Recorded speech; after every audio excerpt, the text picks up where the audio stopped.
I never did streaming before, so I wasn't sure if it started or not. I thought I was supposed to. Never mind. Anyway, um, I never did live. I did live on Facebook once, so this shit is new to me. But anyway, um, I'm gonna do a reaction to this lady. She's talking about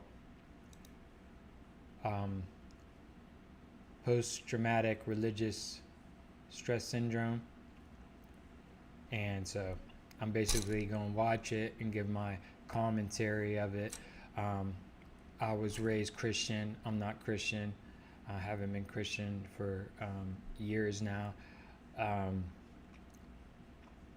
and so I'm gonna kind of react and see if I can relate, if I agree, if I disagree. We'll see. According to a Pew Research Center survey from 2018 and 2019, 2/3 of American adults identify with some religious faith. Many people find within their faith a sense of identity, community, and a deeper connection to purpose or a higher power. But along with the benefits of any faith system come the dangers of experiencing spiritual abuse or religious trauma. Any structure or community provides opportunity for power dynamics or abuse. But when we throw faith into the mix, everything gets an added layer of complication. Because our faith can be such a key part of our identity, when we are controlled by narratives that are dehumanizing or shame-based within a religious system, we can experience deep trauma. It's one thing when your boss tells you you're a failure. It's another thing when someone claiming to speak for God tells you something similar. My goal with this video isn't to demonize religion or in any way say that religion is bad. I was raised in church and was active in my youth group and even went on various mission trips. I always felt that church gave me a good foundation to grow, and in some ways it kept me safe. I also know people whose faith has informed their identity in a positive and empowering way. As an adult, I stepped away from organized religion because a lot of the spaces that I encountered seemed controlling and judgmental. Um, on the good side of things, a positive about church. One thing I always enjoyed about church is getting to see my family and people in the community get together. I think that was always a beautiful thing. I always enjoyed that. Always getting to see the kids from the neighborhood. Um, you know, I enjoyed like praise and worship. Um, so I think it does give you, and I do, I, and so those, and also I do think there's, really great wisdom, spiritual information, knowledge, and Christian fundamentalism, you know, that can be very beneficial. So I just want to get that out the way to say something positive, because I'm sure there's going to be a lot of negatives up in here. All right. And while that's not true for every church or religious community, it is true that the power that comes from religion has the potential to really shape us, for better or for worse. So let's jump into the 7 ways religion can be traumatizing and evaluate how we can identify when a religious space or community is a healthy fit. Number 7, any system that requires conformity in beliefs in order to belong and doesn't make space for disagreements or questions can result in trauma. I'm going to just repeat that. Any system that requires conformity and beliefs in order to belong and doesn't make space for disagreement. One thing I always felt like as a kid growing up in the church is I always had a lot of questions when I heard stuff at church and things preachers would say, and it was always like I had to just like go along with it. It was like they kind of teach you like don't trust yourself, don't trust your logic, and you know, and so you have to kind of like conform to whatever the church is saying, and first of all, you're a kid, so it's kind of like you depend on your family for survival. You want their love and you want their approval, so you have to kind of like conform into what they believe. You know what I mean? So um, and you don't really get a chance to like kind of get to know yourself. You kind of have to conform into the church way of life, the way the church thinks, what the church believes. And anytime I would have a belief that would not go along with the church, that was different from what the church said, it was kind of like that was demonized, And so for my own safety, to like not burn in hell for all eternity, it was like I had to conform. And almost in a way, it was almost like I had to kind of like drop my authenticity. Because like even as a kid, I had certain things that I believed, you know what I mean? But I always kind of like, I had to kind of abandon that to like, because I wanted to. Because even though the church said stuff that I always thought was crazy, I was kind of like, as a kid, I was kind of like, well, they are the adults, you know what I'm saying? And everybody I know believes this. So, who am I as a kid to kind of like challenge it? And I didn't have the intellectual capability to challenge anything the adults were saying. So I kind of just had to go along with it. And like, you know what I'm saying? Like, and it's also intimidating. You're intimidated by all these men and women of God that you're surrounded by, you know what I mean? Or so they say. Um, and so you're intimidated. So you just go along with it. And you can even be intimidated to even speak your truth because you want to be in good favor with all the adults and all the people you're surrounded by, and a lot of times you're rewarded for conforming. You're the good church boy or the good church girl if you conform to that identity and those beliefs. And if you're not, it's like you're the devil boy. You know what I mean? And what kid wants to be that? And you're the bad one. So you don't want to be the scapegoat. You know what I mean? So first of all, that light just, I'm gonna turn that off. But yeah. So you're kind of forced to conform because it's like you're rewarded for conformity, and then you're kind of like scapegoated if you don't.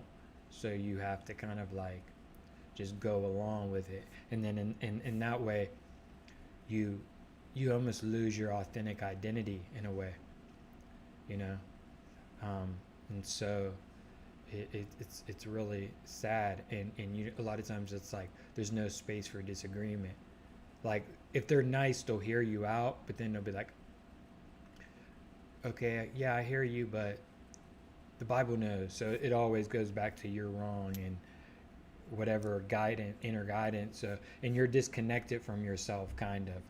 So it's like I always kind of believe like if God wanted to communicate something to me, He would communicate with me directly. You know what I mean? Through maybe dreams or through intuition. But you're kind of disconnected from that to not trust yourself. You know what I'm saying? And trust whatever the leaders in the church saying, whatever the Bible or how they interpret the Bible. You have to kind of like abandon what you believe, and because you're taught you're a sinner, you basically don't know nothing. You just got to trust the men that wrote the Bible. You know what I mean?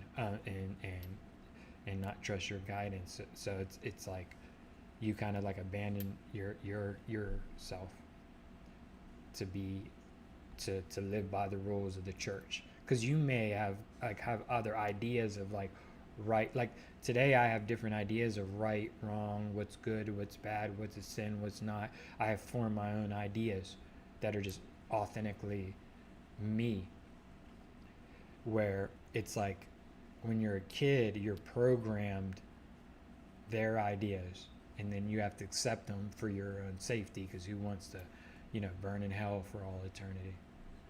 You know, so yeah, I think that's um, completely traumatizing. In many unhealthy religious communities, independent thinking isn't supported. People can be taught that they must agree with what they've been told by their church leaders. And that's another thing. You don't really, it kind of like messes up your ability to think for yourself and think critically.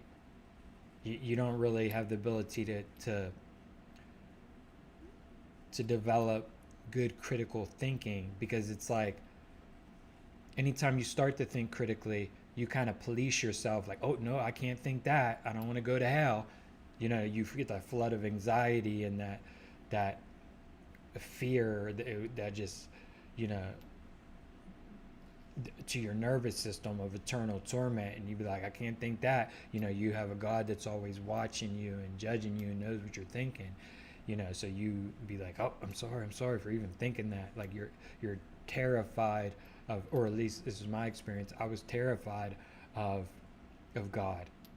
To be honest, I thought he was a complete lunatic, but it was hard for me to even admit that to myself, because I didn't want to. I still believed it.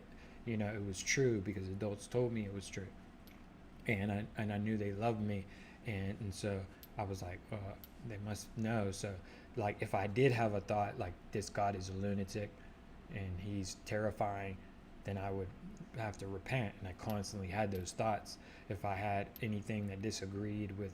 So I'm not a well like I think some people completely abandon their critical thinking and conform, and I think for them that's almost safer.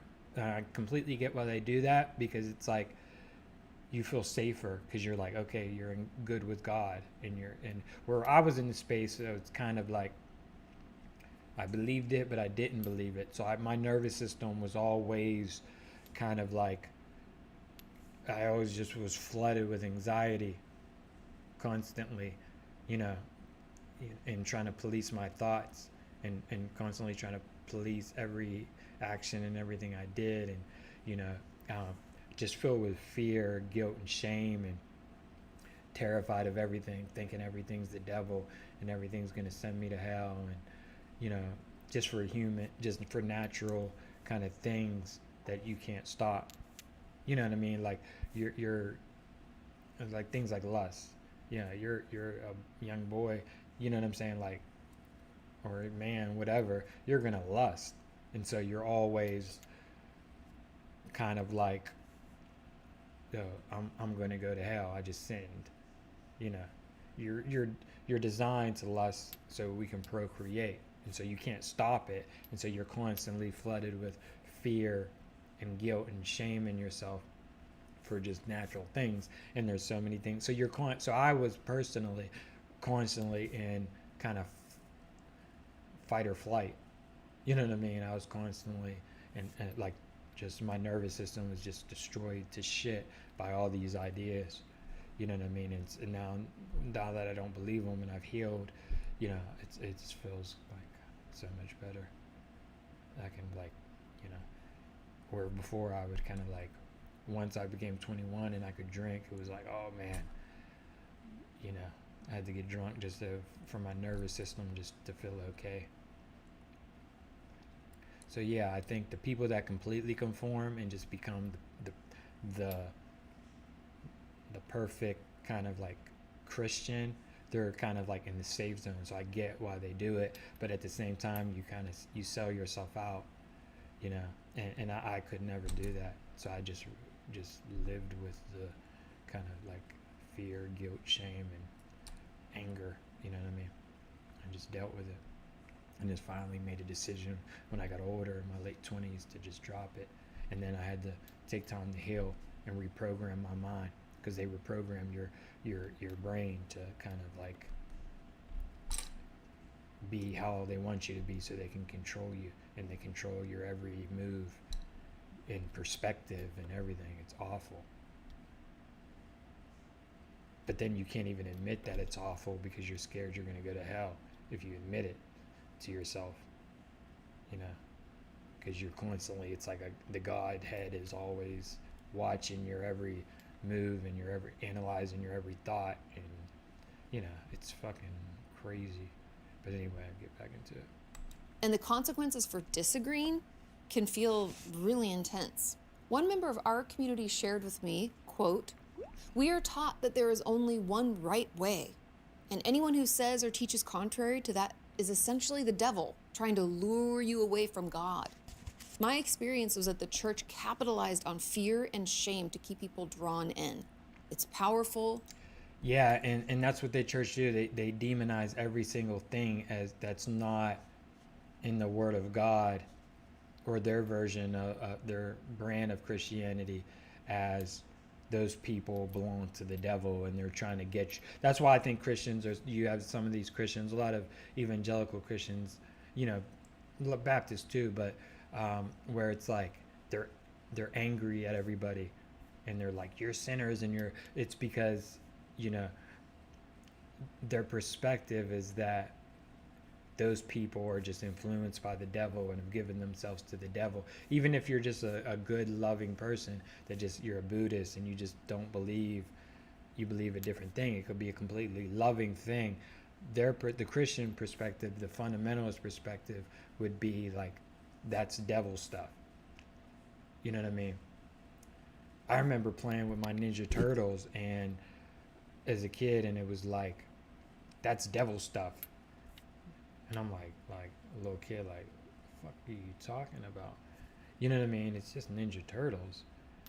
Now I look at it from the perspective of, they're probably thinking, because there's meditation, they talk about Eastern beliefs and meditation and stuff like that. Like, you have the Master Splinter, that rat, talking about meditation and stuff. And so, or things like Harry Potter, fundamentalists would demonize normal things. So you'll be a kid wanting to be a kid and just wanting to be interested in other things, and the church will be like, oh, you're in the devil stuff, you better repent. You know what I mean? So everything is the devil.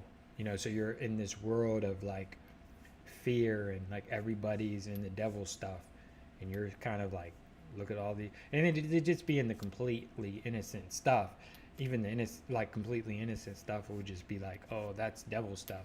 And so as a kid, you just, or just even growing up, you think everybody's in the devil stuff, and you just think everybody's an enemy, and that can create trust issues. You don't trust anybody. It can create all these kind of complexes in your head, you know what I mean, of trust. And then people wonder why they don't trust anything, and everything. It's because your brain has been programmed when you were a kid to not trust anything, to see everything as the devil, when it's kind of like, a lot of people blame everything on the devil and have this victim mentality, and they'd be like, no, sometimes it's just you and your trauma and your issues, and you need to like kind of, in your habits, and you need to kind of get it together, and you can have a better life. But you don't see it like that because you was never taught to see things like that. It's always the devil, and you're praying, hoping God will fix your life, instead of like taking accountability and realizing you can fix your life if you just change some ideas and change your perspective and change your habits. You know what I mean? But anyway, I'm gonna get back into that. So yeah, man, it can really, destroy your mind. And so damaging. Number 6, beware of any faith community that motivates with fear. If you don't repent, you go to hell. If you don't remain abstinent, you will never find a spouse. And if you don't keep up with your prayer, repentance, purity, or whatever, and the rapture happens, well, then you're left behind with all the other sinners. Yeah, man, the rapture is one that really messed with me, because it's not even like, because like when I was a kid, I'm like, I'm probably not gonna die. I'm like just a kid. I just kind of had that perspective. So I got some time, right? Even if I always kind of question my, I always question my, if if I was saved. I believed I was saved, but I also believe I doubted. So I was like, well, maybe I'm not. But I feel like I had time at least. But with the rapture, then I think that's why they put the rapture in there. Well, I know that's why they put the rapture in there. Then they put the rapture in there, so you're like, you know, you be at school, and they, you listen to these preachers, and they tell you that you're all the Christians, the real Christians, are going to get zapped away, and you're going to be left behind with the devil, right? And you're going to hell and all this stuff. And so I would be like, it was hard. I would obsess over this stuff even as a little kid of just, because my first priority was kind of like make sure I was safe, to make sure that, you know what I mean, that I wasn't going to hell. I feel like everything else people was talking about was irrelevant, and so I make sure that I'm not going to hell. And so I would always be daydreaming, thinking about what the preacher said at church. Am I saved? If and then feel the fear of the terror. Fear isn't even a good word, just straight terror. You know what I mean? Of being left behind, and my mom leaving me, and everybody, my grandma and me just being left in the world that the devil is going to control, and I'm alone, and just it's horrible to teach kids these things, and it's traumatic when you're hearing them as a kid, and it was traumatic for me. You know what I mean? And one thing is the crazy thing, I believe it's like, a lot of Christians won't let kids watch scary movies, and it'd be like, but you teach kids the scariest, most terrifying, horrible things that just traumatize them, and you don't even realize it. And then you think like Freddy Krueger is scary. Freddy Krueger is nothing when you're in, like, compared to like eternal torment and getting left behind in the rapture and burning in hell for all eternity and demons. And it's like, Freddy Krueger, Jason chopping my head off, that's fucking nothing compared to what you're. So it's weird too that they don't even realize that, like, you feed them straight to the scariest beast of an idea that just has them in constant fear, and then you won't let them watch like Chucky. Like, I would watch Chucky like, this ain't shit. Like, you hear what they told me in church? You know what I mean? So it's like, yeah, that's interesting too. It is fear, guilt, and shame is just always, like, even at the end of the church, it's kind of like they play the scary music.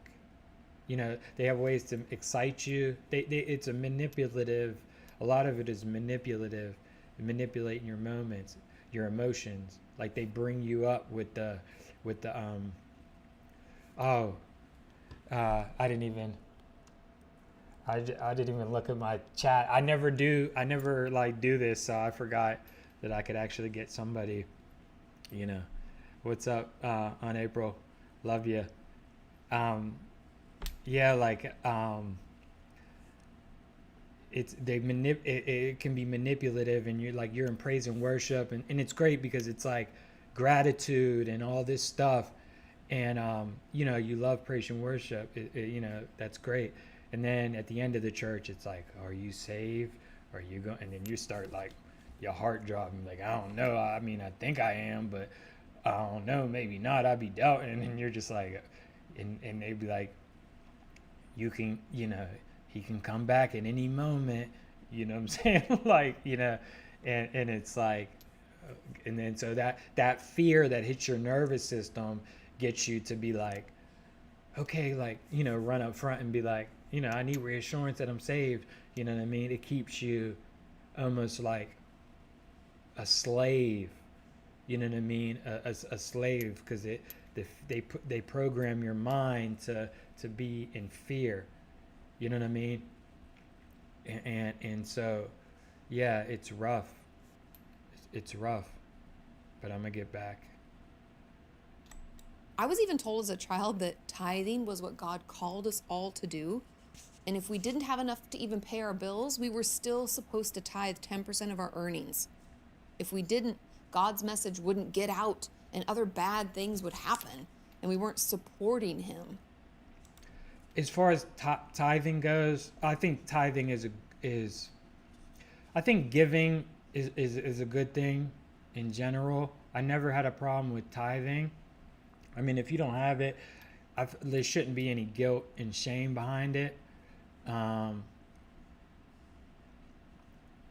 And sometimes I feel like, well, the church should be given to you. You know what I mean? They're the ones that are talk about giving, and Jesus talks about giving. So it's like maybe you should give to the congregation. And a lot of times we're making, So I never really had too much of a problem with tithing, but yeah, I think it's bad to make people feel guilty um, for not having it. But I always was a person where it's just like I'm always been a person that doesn't mind giving, and so when I would tithe, I always was happy to tithe. You know what I mean? But yeah, I think and the church does do things for you, like they always did dinners and for us, and so yeah, but you shouldn't feel guilty if you don't have it. But yeah, personally, I never had a problem with tithing. I have a problem with the mega churches, kind of like I think that's kind of like, you know what I mean. I never really went to no mega churches or nothing like that. But yeah, I have a problem with those people. I think that's like those people seem to be just in it for the money. You know what I mean. But for the smaller churches, and when it's too much of a business, that's a little weird when you're teaching. A lot of the, but yeah, I never had a problem with tithing and none of that. And even as a young child around 11 or 12, I felt pressure from my Sunday school teacher to give the church 10% of my allowance. So I gave it every few weeks, every time I got allowance, not because I wanted to, but because I thought that if I didn't, something bad was going to happen. And even as I think about this, I was also pressured to make a purity pledge in a youth group to keep myself quote unquote pure before marriage. Yeah, I never felt kind of bad for giving. I always enjoyed it, but a lot of it was when I was young. It wasn't my money anyway. A lot of times it was my mom's money, and I enjoyed giving. But even when it was my money, I never had a problem with giving. But yeah, if you're doing it out of fear, that's manipulative and bad. And yeah, and as far as like the purity thing for women, that as a guy, you know yeah, I think,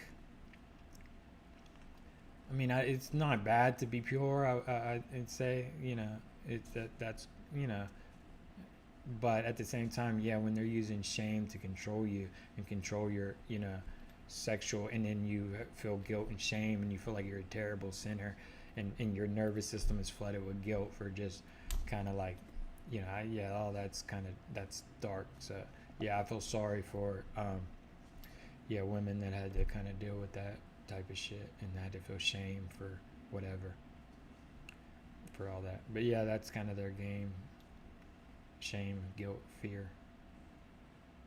But like there is a lot of love in it.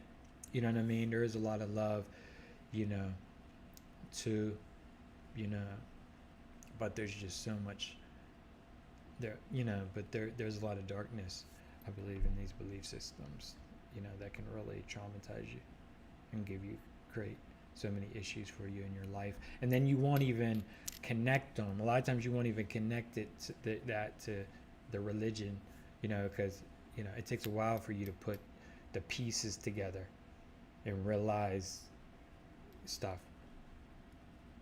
And they even asked the entire group of guys, so we're all in our youth group, they asked all the boys if they wanted to marry a virgin. And they all, of course, raised their hands. And then the youth leader said something to the effect that we would never find a. And in reality, like, I don't believe dudes really cared like that. You know what I mean? They just knew.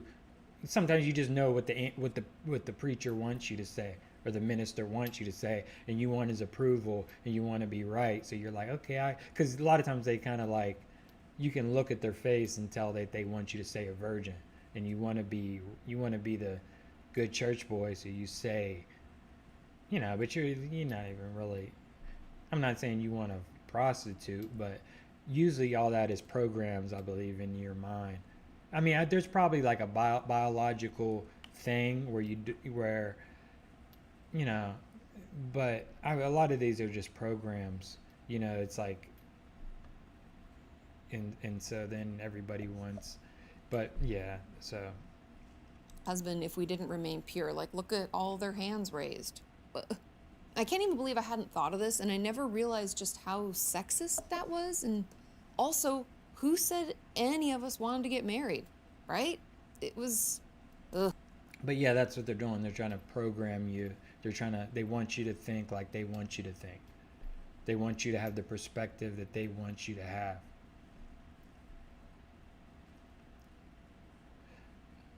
And thanks on April for tuning in.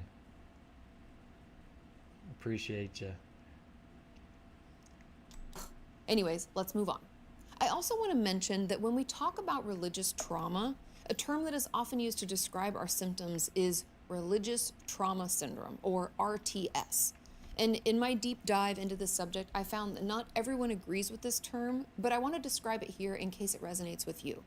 To give more symptoms and detail to what RTS is, I'm going to quote Marlene Winnell, and I might be saying her last name wrong, I'm sorry, but she's the person who coined the term. And she states that RTS is the condition experienced by people who are struggling with leaving an authoritarian, dogmatic religion and coping with the damage of indoctrination. They may be going through the shattering of a personally meaningful faith and or breaking away from a controlling community and lifestyle. That's one thing that was difficult for me once I finally kind of like made the decision in my late 20s to break away from those beliefs. It was traumatic because it was like I had to acknowledge that I didn't know anything. I had to like I didn't know who the fuck I was because so much of my identity was wrapped up in the church. If somebody asked me who I was, it was like, well, I'm a Christian, and I like the Steelers, and you know what I'm saying. Like most of my identity had been as the Christian, and I had this kind of like security and thinking I knew what reality was and I understood God, and once I stopped that, it was like that was all taken away from me, and it was like, okay, now you got to figure shit out, and you're like damn near 30, and you got to and you don't know shit about shit. And a part of that was exciting because it was like, oh, now it's an exciting new world to kind of like engage with, but at the same time it was kind of like, and then it's like everybody that you knew and believes is looking at you like, oh, he's giving into the devil, you know what I mean, he's going to and so everybody's judging, you feel like everybody's judging you in that way. And even though you feel like you're going in the right direction, everybody that you knew in your circle is probably looking at you like, oh, he gave into the devil, he's into the devil stuff now, you know what I mean. So that can be really hard, and you kind of feel people distance from you a bit. Your connection, sometimes you lose friends because it's like your connection with them may have been a religious thing, and now that you're no longer, it's just like if you stop like caring about the Steelers and you and your friend always was talking about the Steelers, well, you lose that connection. So that can be really rough too, you know what I mean. It's like you have to start all over, you know what I mean. And that's rough. Your whole lifestyle changes, and you have to figure out almost like who you are now, you know what I'm saying. Like you have to like, oh, what do you really believe about God now that that's not there. It's like I had to start being like, okay, like what is my real views without that influence of people telling me what to believe and and what to think, and you know what I mean. And also I didn't, when I drop it, is like I never had learned to think critically, and so I had to like, I almost felt like a kid, like 30 and a kid, because it was like I had to learn how to think rationally. It was just like, it's rough. Now, I believe that RTS is in many ways similar to complex PTSD, because Marlene shared that RTS can come with negative beliefs about ourselves and struggles making decisions. She talks about having issues with emotion regulation, depression, and difficulties in our relationships. All of these symptoms can also occur in CPTSD. The only difference is that RTS is in direct connection with our experiences within our religious beliefs. And it was also like a long line for me to learn how to trust myself. because every time I consulted myself about things, it was kind of like, you can't trust yourself. You got to talk to God. You got to, God will tell you. And it's like, that was kind of vague. It was like, well, how do I know? And so I kind of like had like never trust myself. And that kind of carried into everything I did. Like I didn't trust myself in anything I did because I was like programmed to like not trust myself. And so then it took me years to learn how to trust myself, you know what I mean, and and stuff like that. And that really messed up my confidence, because if you don't, how can you have confidence in yourself if you don't trust yourself? And when you're a guy, I mean, confidence is great for everybody, but I feel like when you're a dude and you're not confident, like confidence is everything for a guy. So a lot of this stuff destroys your romantic situations, because if you don't have confidence, it's like you're fucked.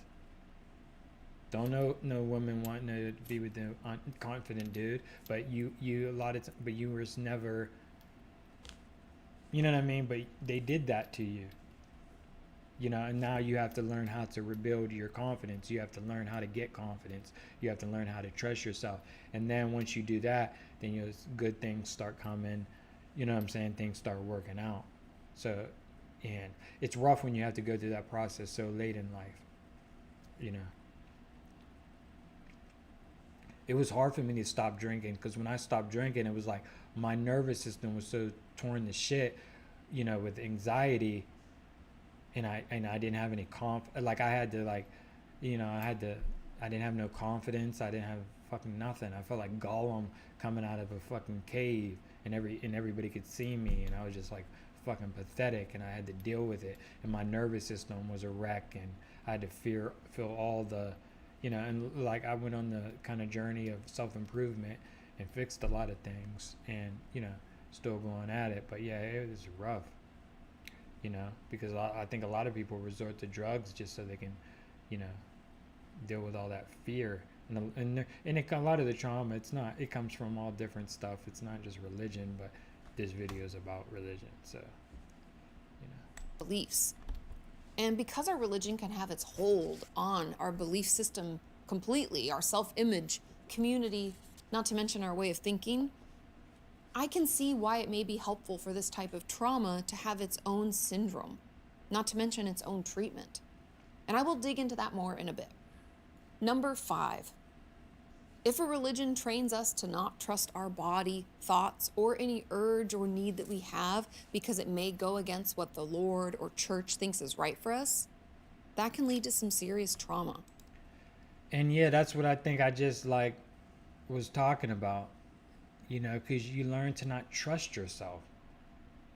You trust the Lord, and the Lord to them is not, because the Lord, like I still believe in God, and God has always talked to me. He's talked to me a little kid, but he's talked to me directly. He's talked to me through dreams, through my intuition, but I was disconnected from that, and taught to listen to the Bible. So if God showed me something, the real God, I almost be like, had to not listen to that, because I'm like, well, they're telling me this is what it's about, and this is it. You know what I mean? And God can't, a lot of times the real God won't even be able to get through to you, because you got you listen to what they saying, because God can talk to you directly in your intuition, and for me, dreams. You know what I mean? So I definitely believe in God, and but and but you're listening to what some dude from whatever said, that you don't know who that he was. So it's like, I still think the Bible is very valuable, and I think the Bible is great, and you should, you know, I have no problem. I think people should read it, and there's great wisdom in there, but you should consult. You shouldn't just accept it. You should consult yourself first. Like, you should be the first authority. God talks to you, you know what I mean? But they disconnect you from yourself, and you learn to be just like this obedient, just like whatever the church says, and you know that ain't no way to be in this world. just an obedient, you know what I mean? Just, you know, so, but yeah. So yeah, that's traumatizing, but it also can just, just give you a rough life. And a huge example of this is how many churches still aren't accepting of our LGBTQ plus community, saying that their love is in some way a sin or it goes against what God wants. I mean, And as far as, that goes, I'm not gay or nothing, but I remember like having like a negative view of gay people, not because I had anything wrong with gay people or because or anything like any real reason to dislike gay people. Is because the people I was surrounded by, all the men especially mainly, had ever anytime you mentioned gay or anything, it was just like it was the worst thing in the world. And so you're influenced by the people around you. And this is like before the internet, so you don't have any influence. Like I didn't even like know any gay people at the time, but I had these negative views of gay people, um, because I was just like they think, oh, they're influenced by the devil, and you think they're just bad. Like you just you know a lot of times religious people have this view that gay people are just being like just disobeying God just for fun. Like they don't realize that no, they're just gay. Like, you know what I'm saying? And in reality, once I dropped the religion, now I like I think great gay people are great. You know what I'm saying? I think so it's I work at a Thai restaurant. There's a lot of gay people there, and I love them. And I'm like, man, gay people are cool as fuck. But because of that programming, they program you. A lot of the hatred that um, is not really personal. You know what I mean?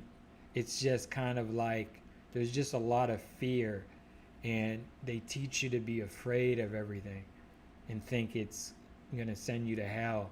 And so you want to disassociate with gay people or people doing this or people doing that because you feel like like it's gonna you know get you in bad with God. You know what I mean? So but once you you kind of like don't believe those things anymore, a lot of that just you can see clearly because you're not just moving. You have to you know and it takes time to reprogram your subconscious mind because a lot of it is subconscious.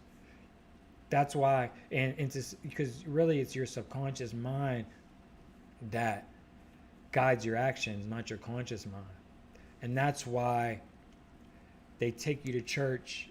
They tell you to go to church every weekend because the repetition programs the subconscious mind. And so once they program your subconscious mind, you're controlled. They don't have to do anything. You just go out in the world and you're controlled. You know, and so yeah, I feel really bad for gay people that have to deal with that have to deal with like you're going to hell because you're gay. But I mean, they demonize everything straight people do too, so it's just like it fucks us all over. there are still places in our world that do conversion therapy. And here is one such example from a member of our community.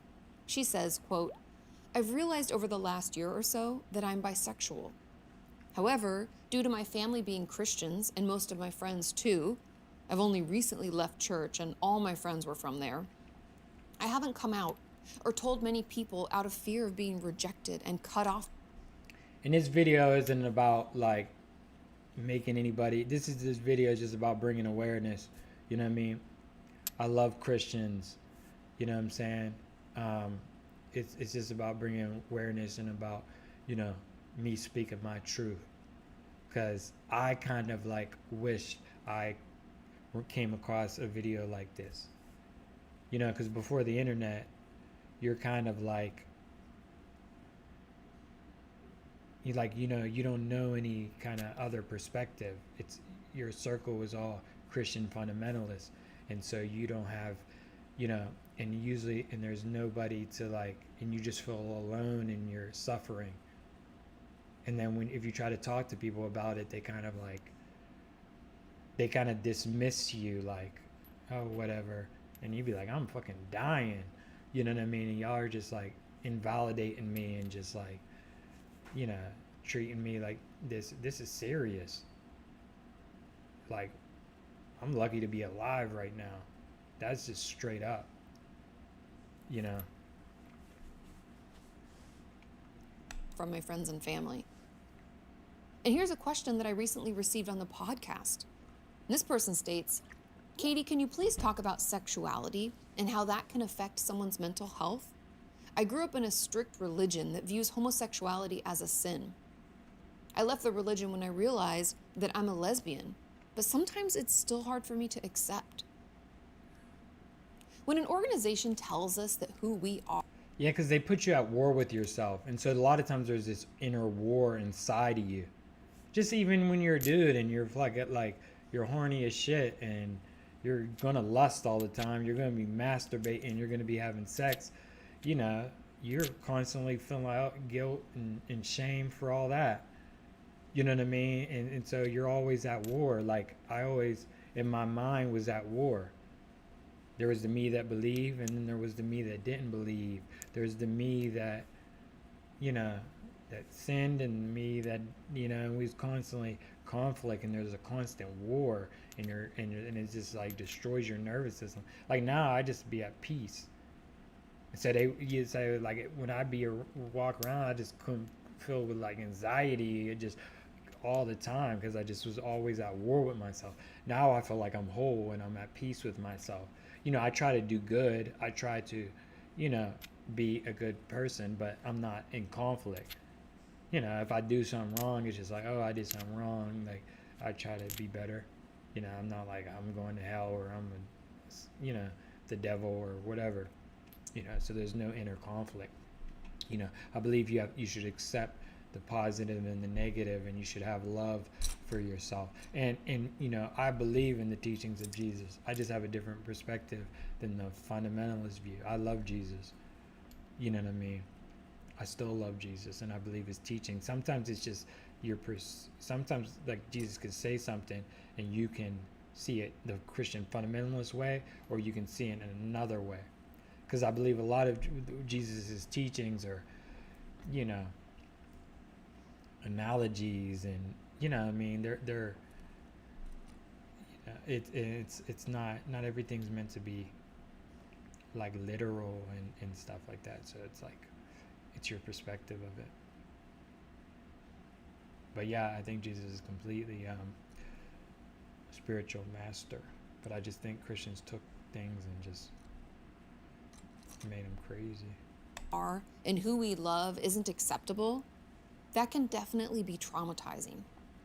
But add to that, Oh, I know I'm pausing it too much, but yeah, and it puts you at war with yourself, and it's hard to love yourself when you just are constantly like,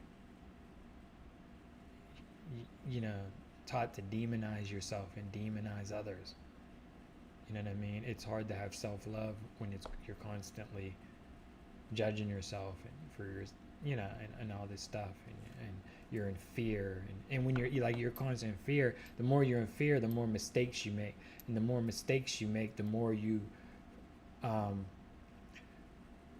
upset with yourself, and so it keeps you in this like this loop, and then you may need drugs to deal with, you know, all the conflict, you know, and then it just makes you, and then the drugs make you make more mistakes, so it just really just messes you up. Not to say there's not a lot of great wisdom and things that help you if you can understand them correctly, you know. faith and spirituality, now you've got a situation where you conflate what you were being told by leaders as what you were being told by God. And if you're a person of faith, that can impact you on such a deep level. I've had many friends growing up who didn't feel safe coming out until they moved away and didn't go to their church anymore. I even had a friend who was shunned by his Mormon family because he came out as gay. It's so incredibly sad and definitely traumatizing. Number 4, any church or organization that prevents us from getting help, saying that we shouldn't need any outside support and that God will give us all the support we need, is not a healthy space to be in. In fact, I went to school with a few. Yeah, that's just like trying to isolate you so you don't have any perspectives. It's the control. It's a completely like controlling, narcissistically controlling kind of thing. You know what I mean? Where it's like isolating you from other belief system. Now we're in a world you can't really isolate people like that. You know what I mean? And so it's harder to control people. Yeah, but back in like the 90s and stuff, you only had TV, you had cable TV, and then you had your community. So it was easy to like isolate you from other perspectives and other beliefs. Like I didn't really even like the internet opened me up to a whole new world that I didn't even know. You know. Christian scientists who don't believe in modern medicine, and they wouldn't let their kids go to the doctor for anything. They believed that if they prayed enough about it, they would be healed. And you could easily call that child abuse. Because if a child is really ill and the parents refuse to take them to the hospital and they die, well, then what? And it doesn't even begin to touch on the mental health issues and the struggle it can be for our illnesses to be accepted and understood. And here's one such example from our community. When telling people about my childhood sexual abuse, I was told to just pray more and I would be fine, or that God doesn't give you more than you can handle, so it'll be okay. Yeah, that was one thing that really get like just really just like pissed me the fuck off, to just be straight up real, when they just say just pray about it. It's like I need solutions. Just pray about it. Like, and that's the one thing is like once I got older, I was able to like look to science, look to solutions, read books. But it's like when the people around you are just telling you just you looking for an answer for something, and it's just like, well, just pray about it. God will tell you. And it's like, what the fuck are you talking about? Like, I'm fucking 14. You know what I mean? And it's just sad because it's like, people around you can be so obsessed with the religious stuff. It's like, how about you teach me how to fucking get a girlfriend, or something that's like practical, instead of just always talking about Jesus and shit. Like, that would piss me off too. Like, I have no idea how to like do normal human things. You know what I mean? I need to know like normal things, like how to talk to girls, how to fucking be a normal human being. Like, you know what I'm saying? Shit, and it was like, just pray about it. Like, you know what I mean? It's like, and a lot of times it'd be like, because people don't know anything. And so they just tell you, because if you knew, you'd just be like, oh, this is what you do. You know what I mean? Yeah, but it's just like, yeah, that can be maddening, you know? And it's like, what was the other thing she said? God doesn't give you more than you can handle. That always rubbed me wrong, because it's like, of course, you know what I mean? I mean,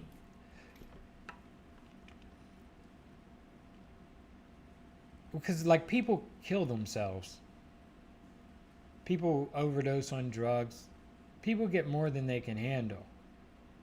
That's just reality.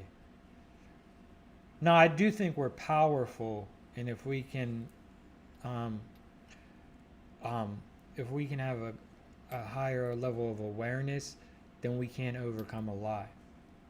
And so, in a sense, I do believe that. But I believe there's nuances to it, because you know what I mean. And so, yeah, when it says that, when it's obvious, like people kill themselves, people, like it's kind of like you know, but whatever. Also, they discouraged me from seeing a psychologist because God is the only one that can fix it.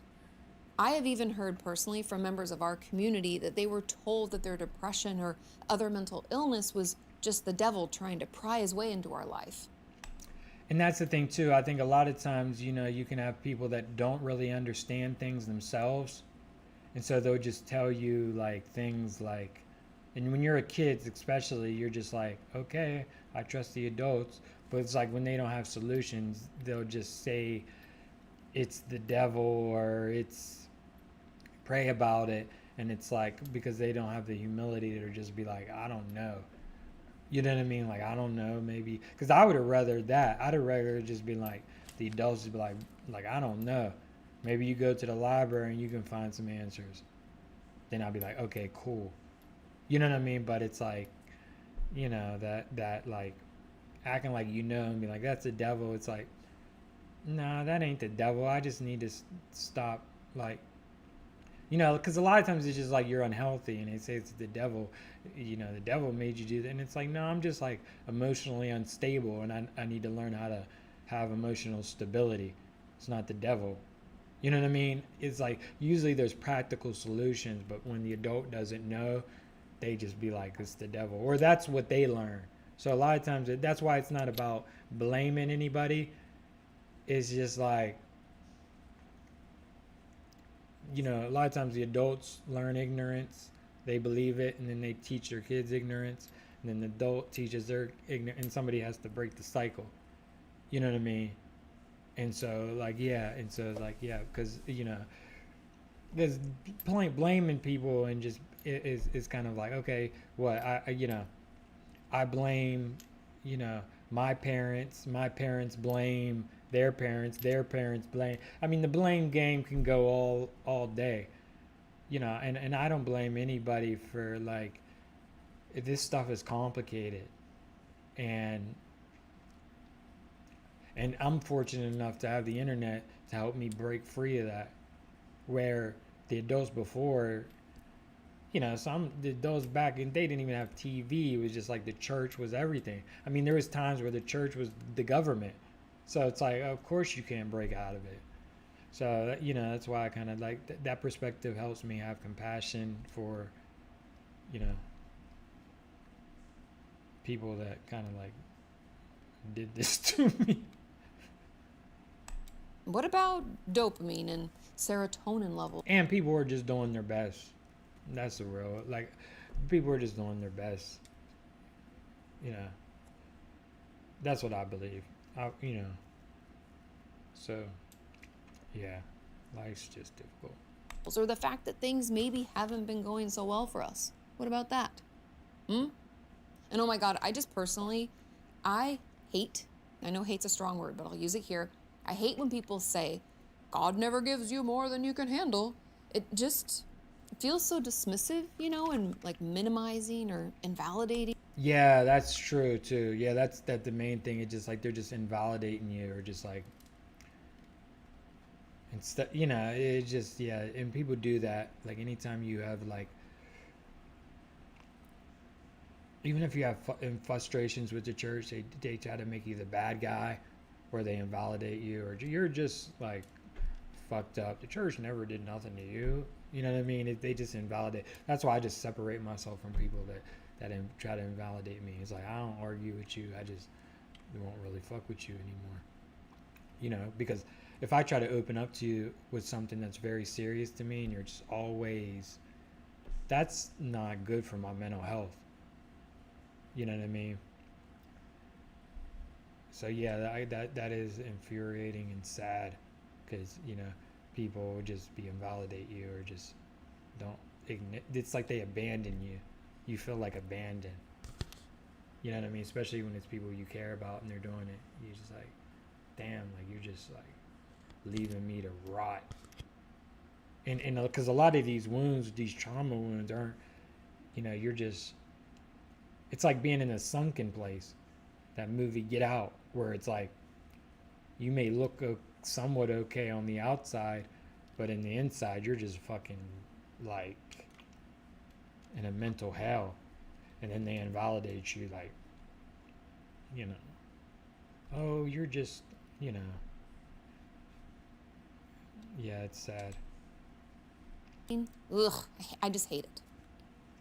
Number 3, religious trauma can take place when belonging is conditional on belief. When a community requires you to share beliefs or you lose your family and friends, it becomes really hard for it to be healthy. One of the amazing things about being involved in church is the community, or as many call it, our church family. And yeah, that's why you kind of conform, because you kind of you're naturally biologically designed to long for community, especially as a kid. You know what I mean? And to want your caregivers validation and friends and, like, you know what I mean? And so you want all that stuff. So yeah, you conform. And if you don't, you know, well, you have to if you're a kid. You don't have to if you're adult, but people still conform because who wants to be the outcast? Who wants to be the lonely, you know what I mean, one, you know? And so you're kind of forced to kind of like, not forced, but you know, there's a lot of pressure on you for you to conform, and you know what I mean, and do as, you know, the people in your circle do, you know, because, and there's no other really like church is the only place where like you can go, you know, other than the fucking bar, that's like community based. That's why I think there needs to be other kind of. I think church is actually great because it can be really lonely when you don't go to church anymore because you have nothing else. You know what I mean? And so like, yeah, I think church is great, but I think there needs to be church for other spiritual beliefs. You know, or even for atheists. They're like a place where people can get together where there's not alcohol, where they can talk and they can, because you need community. I think that's why people are so fucked up nowadays. We don't have no community, and a lot of people aren't, you know, have separated from the church, and but I still think we need some type of something where we can all come together, because that is one of the great things about church. You get to see your family, you get to see your friends, you have a community where y'all can, like, you know, have praise and worship, and y'all can like laugh, and y'all could cry together. And you know, I think we need that. All we got is like fucking social media and shit, where, you know, a lot of that ain't healthy, you know. And so I think people need like a community. You can have like a community like on YouTube, and that's good, but I think you need like something where people physically come together. And I think that's one of the great things about churches, is that it gives a people where they can come together, they can hug, they can greet each other, they can talk, you know what I mean, laugh, cry, whatever, you know what I mean. And I think that's one of the beautiful things about church, you know what I mean, that's missing. That connection and support can be life-changing and so needed, especially now. But if we don't agree with everything they preach or have questions about something in the sermon, that beloved community can be immediately cut off. It's almost like they're controlling us by withholding love, that if we don't agree with everything, then we don't get to be around them anymore. Here's a story from another member of our community.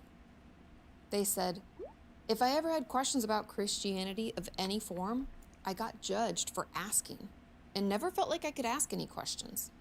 It was always believe exactly what the church does or leave. And I actually got in trouble with pastors once for questioning things as I've been trying to work out my identity. Luckily for me, I was able to like, um, question. You know, my mom was pretty cool about me questioning. There's other people that I was intimidated to question. You know, I didn't feel like safe to question as a kid, but my mom allowed that, and I'm really grateful for that. Um, Now, it was always kind of like, um, but it's true, you know what I mean, kind of thing. So it's like nothing got really, some stuff just didn't get resolved, which was difficult. But yeah, I could question. I had her that where I can ask questions, where I felt safe enough to sometimes other people is just like too intimidate in the church can be too intimidating for a kid to ask questions. You know what I mean? But like I said, even when you can ask questions, it's always, but the Bible's right, even when you're actually right. You know what I mean? They're always going to, they have to. We should feel free to question, do our own research, ask the thoughts of others around us, and come to our own conclusions about things. Any group that doesn't allow for that and even threatens to push us out or cut us off from them if we don't just go along and agree can be indirectly damaging our mental health. Not to mention, it can be incredibly traumatic. Number 2, brainwashing and religious indoctrination aren't going to result in health. And I know I've touched on this throughout the video, but it's important. Yeah, straight up. And I think a lot of times, like, the therapists and a lot of the people, they know this, but I think they don't want to ruffle feathers of the religious community because Christians are very powerful. They have a lot of influence. And I think there's a lot of people fearful to speak up about this stuff. Understandably so. Me, you know, I don't really care. Like I'll say what you know what I mean. Like I mean I do care. I don't want to. My main thing is like I don't want to hurt people in my family's feelings because I don't want to hurt you know people in my family or even people not in my family. And of course I nobody wants to be the fucking bad guy. And when you criticize religion, you're the oh my goodness, you know what I mean? You're enemy number one. So I get it why people don't want to speak up about this thing, but nah, people got to grow a pair and speak up about it. I put a trigger warning on this because I do think it's easy for me to like. I'm trying to like be real cool because I could be like an asshole and be really upset in this stream and just be like let my anger and stuff, but I don't want to address it like that. I want to do it in a more composed manner. You know what I mean? You know, because I think that's the best way to approach this stuff. So that's what I'm trying to. That's what I'm trying to do. Because I do like bringing the smoke. Like, don't get me wrong. I like to be like, I like to talk my shit too. You know what I mean? I like to. I'm okay with that. Doing that. But but you know what I mean. This is a real triggering topic for people. So you know what I mean. I don't want to be an asshole like that. Maybe in my raps. Important that we all understand that telling someone there's only one way to think and to feel, and if they don't agree or go along, we can threaten to withhold love or even use the belief system against them. For example, the church can tell us that our issues or any of the questions that we have just show how much of a hold the devil has on our lives. I've been in churches who did this, and then after saying that, like the devil has such a hold, then they would ask for more from the person who had asked the questions, because in order for them to cleanse themselves of their sinful thoughts, they needed to volunteer at the church more or spend more time in prayer or whatever, you name it, any way to do more to earn it back. And the push to earn this love from God and the church isn't healthy. And for many, obviously, it can be traumatizing. And finally, number 1, religion isn't universally traumatizing or harmful. There are many instances in which it can offer the support, guidance, and care that we are looking for. And many churches and religions support independence and challenge the way things have, quote unquote, always been. We just have to take our time, get to know the people at that church, and really listen to what's being preached and done with. Yeah, man, I think church people are wonderful. I just think it's just a thing you just get brainwashed kind of, and then it turns you into like something else. But I think church people are wonderful, and there's a lot of love there in the church. There's a lot of trauma. There's a lot of fucked up shit too. But yeah, Yeah. Oh, I want to get into, like, I was just thinking about, like, the story, because there's a lot of to talk about, like, you know, like the fear that religion used. And when I remember, I just want to tell a story of when I got saved. Um, Ever since I was a little kid, I was going to church, right? But I remember early on, it's just like I was paying attention. Like, I kind of remember hearing a lot of stuff and be like, "Oh, this is crazy." The grown-ups don't really believe this stuff. It's just a place where we just come and hear stories, and it's fun. Like, that is kind of, as a really little kid, that's kind of my perspective. I didn't think too much about it. I went to church. It's like, oh, we just see our family and we tell stories and da da da about, and I didn't really. But and then I remember I was watching a movie at night, and it was a movie where it was this ghost pirate, and I wish I knew what that movie was called. But there was this pirate. He died, and he was a ghost. And there was a guy or somebody I remember. I mean, I was really little when I watched this, that could communicate with him and could see him, and he was only, and and I always really identified with pirates. I always kind of like felt like I was a pirate. As the first book I read, it was like this book, like it was Treasure Island and like Danny the dinosaur, and so like pirates was a really thing. I just love pirates. I felt like I had a pirate soul. You know what I mean? Like, and so I really connected with that movie, and there was these demons that would just come out of nowhere, and they would grab this ghost pirate, and he'd be running from them, and they would just come out of nowhere. And there was this one scene where they were dragging him to hell, and that shook me to my core. Once, well, it was scared me, like, because I remember hearing things about hell, and I asked my mom, was like, "Is that real?" And then she was like, "Yeah, that's real." And I was like, kind of like, how do I not go there? It was just terrified me. And then that's when she was like, Jesus and blah blah blah, and so that's when I kind of told her I wanted to get saved. But it was fear. It wasn't like, I mean, when I was honest, it wasn't about like, it was just how do I protect myself. It was just me, 100% about me. It wasn't about that I like, because like I really thought, because I was like, you mean this is real? That's when it was like, you mean what they're saying in church is real? You know what I'm saying? Like, that's when it was like a click. As a real little kid, I was like, so that crazy God is real? Like, and that's when that just like shook me, and I was like, okay, I got to get saved. But it was fear, 100% motivated. You know what I mean? And and that's when I started. You know what I mean? I became obsessed, because it was like my first priority was to make sure that my soul was safe. And that's why I think a lot of things in life, like, I couldn't deal with the practical things because I was so consumed with, am I saved? Is God okay with me? You know what I mean? And so, yeah, I wish I knew what that movie was called. I would love to watch it and revisit that, because that's the movie that did it. You know what I mean? And then that's when I just was like, I was terrified of God.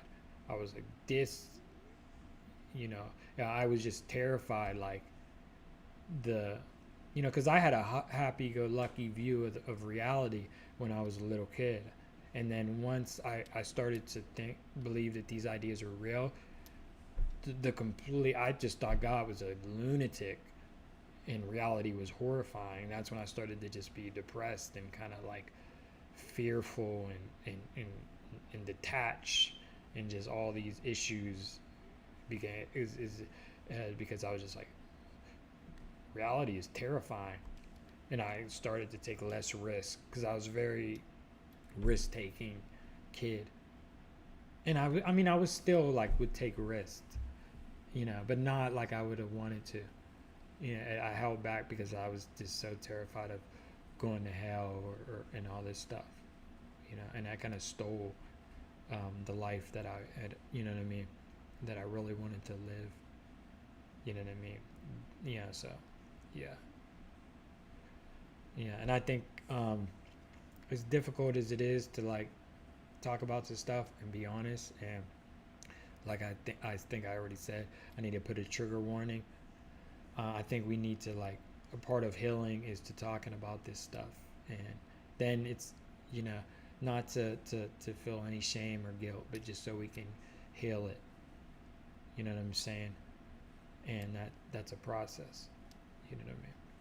Because, I still believe in God, and I believe in a loving God. You know what I mean? And you know, and that's when I had to be honest with myself. And it was like, do I really love this God? Do I really believe this? Or am I just full of shit? And I was full of shit. I didn't like that God, not at all. I like the God that I believe in now. I love the God that I believe in now. And I completely believe in the God that I believe in now. But no, I had to be honest. I'm being fake. I don't believe this shit. I don't like this guy. You know what I mean? And I can't, like, you know what I'm saying? What am I gonna do? Just try to lie my way into heaven out of fear? No. And just be honest and be like, now this is what I believe. You know what I mean? I believe in the afterlife. I believe, and, this video ain't supposed to be all about my beliefs, but yeah. But so, yeah, and if you don't resonate with this, and you just like, this ain't a video trying to convince people out of their belief system. I just be opening up about this stuff. We reacted to this video, and yeah, and realize if you want to heal, if you want to, your life can get, like, because where I am now, you in life you're gonna have problems, but like, I could never imagine that I would like be able to heal as much as I've healed from it. You know what I mean? Because I was fucked up. Like I was saying, I'm lucky to be alive. Alcohol could have just easily took me out. I was just self-destructive and just as hell. You know what I mean?